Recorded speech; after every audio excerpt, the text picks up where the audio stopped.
Got a 2019 GMC Acadia. This is how you replace the remote battery. The first thing you're going to want to do is remove the emergency key out of the bottom of the remote.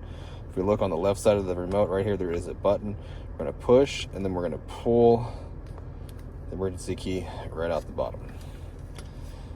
All right, now what we're going to do is we're going to split this remote in half. We're going to turn it over with the buttons facing downwards.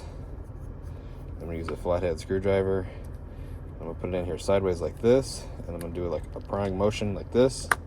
You can hear it kind of click and pop. This is what I'm doing here. All right. You can see how it's split there.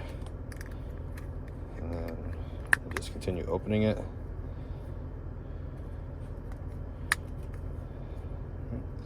And the battery is on the back half of the remote. I'll go ahead and just pull this guy out.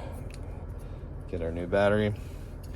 And our new battery size is going to be a CR 2032. Notice the positive sign we have here will be facing down in the remote cover here. Okay, just like that. If you need a battery, I'm going to leave a link down in the description box. It takes you to Amazon where you can pick up a battery for like $1, so check that out. Now we're just going to get the two halves and push them together, starting at the top. You hear it click. Okay, once you got it all together, then you can put the emergency key back in. When it goes in all good, then you're good to go. I hope the video was helpful. If it was, appreciate it if you'd like and subscribe.